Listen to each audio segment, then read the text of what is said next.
little bit of detail, help you understand how to think about these exams. So let's take the ACT math because it's actually pretty straightforward. Right? Content-wise, it will take you back to junior high. So math you did pre-algebra, even what we call applied arithmetic. You had a long time ago. That will be fair game on the SAT and the ACT. SAT takes you up through Algebra 2, but no trig. SAT also doesn't really care about geometry. Most of the SAT is Algebra 1 and Algebra 2. The ACT, all of geometry, quite a bit of it, all of Algebra 2, and basic trig is fair game. So ACT actually covers a slightly wider range of math, but if you've had math and done well up through Algebra 2 with a little bit of basic trigonometry, you've had the math you need for this test. If you're in year 1, beyond that math, what you're learning no longer helps you directly with the SAT or ACT. Okay? So you may need to do some review to get back up to speed. Content, though, straightforward. Where it gets confusing is the pacing. So you might think, okay, if I'm taking a test and I have 60 minutes to do 60 questions, then I should spend a minute per question. Actually, that'd be a bad approach. If you spend exactly a minute, you're doing it the wrong way. Okay? Why? Because there are much harder questions at the end than at the beginning. It's structured that way. Okay?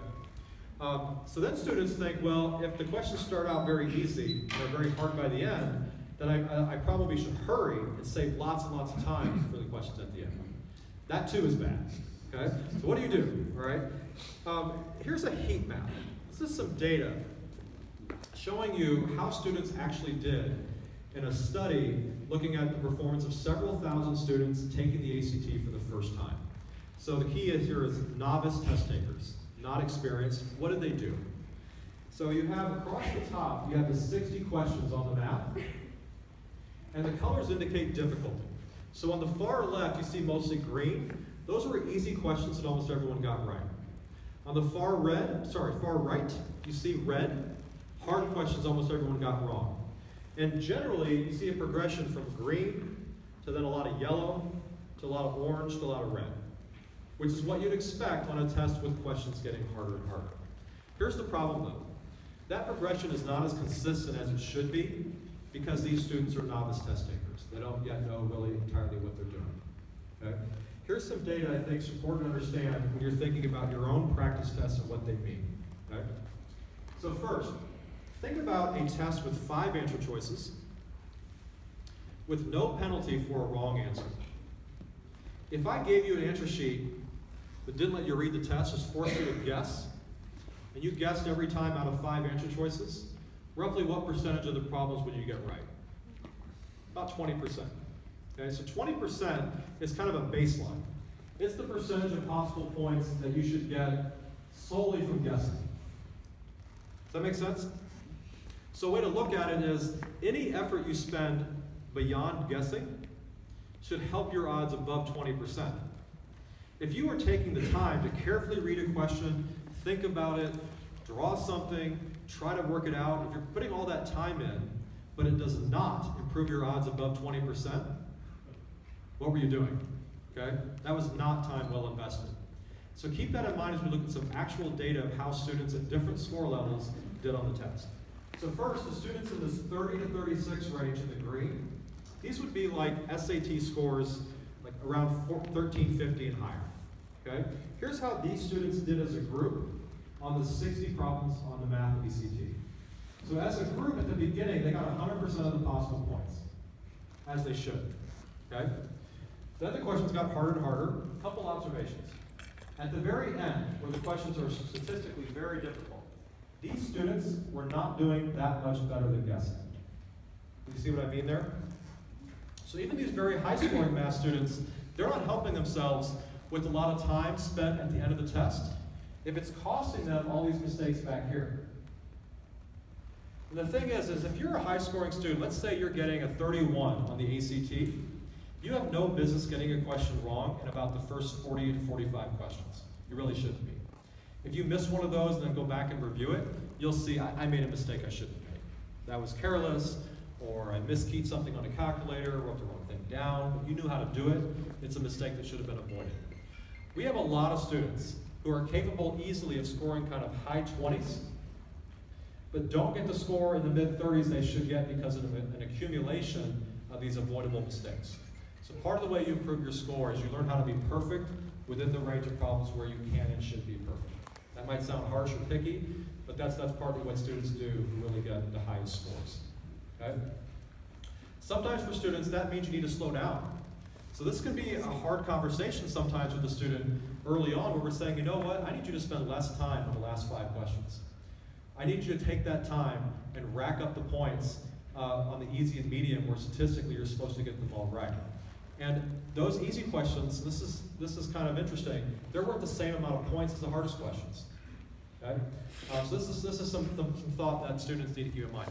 I'm going to, for the sake of time, save questions until the end, so people don't want to hear questions, stick around, but I'll come back. Thank you. Okay. All right. These students are going to be okay. All right, they're doing well. Let's look at students in the 23 to 29 range here with the red line. So the same sort of trend just shifted lower. Couple observations. These students at the end of the test, the hardest questions, they are not helping themselves with time spent there. They're doing the same as guessing. Okay? The good news is a student, if you have a 25 on the ACT, just be like around an 1150 or so on the SAT, you're absolutely capable of getting the first 35 to 40 questions right on the math test. Okay? Is that happening for these students? No. So that's the foundation of their improvement, is getting those questions right that they should be getting right. This is a test really of accuracy. This is counterintuitive. For most students, it's not a test that's designed to be finished.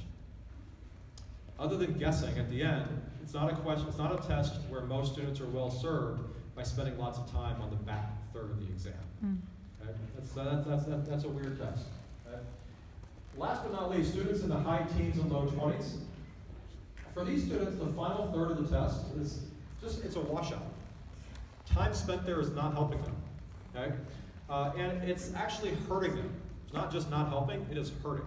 Why? If you're taking a test and you're getting one wrong after another, you know that. You can feel that, and it's a bummer.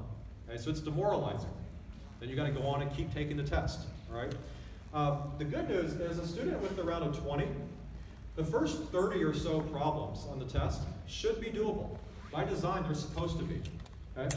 So let's say I had just 1 minute to talk to a student with this profile in the blue, who then had to go take the test by himself tomorrow. Okay? I would tell him the following. I'd say take 59 minutes, almost all the time, for the first 40 questions. Slow way down. I'm still stretching him, giving him a lot of room to improve, but we're really shrinking the test, and it's going to feel much, much more manageable. And he can and he will do a lot better with a lot less stress and more time. Okay? I would tell him, save 1 minute to just guess in the last 20 questions, pick your favorite. Okay? That might sound glib, I'm not. I'm being sincere. That student would immediately do better just by understanding the structure of the test and how that should affect a student at his score line. Okay? So I spent some time on this because this is not given in the instructions for the test. Nobody tells you this. These aren't things that you should or do learn in school. Okay? But understanding the basics. Where am I scoring? What is realistic for me? How does that affect where I spend my time? Is ground zero to doing your best on these tests. Okay? What I just covered here, the idea of a heat map and a pacing strategy for a given section, the book that you have covers every section of the test with the same concept. Okay? So again, it's not that these expensive tutors out there that hold these secret keys to the test. Information is there. It's about learning it, learning how to use it. Okay? All right. Let's look at a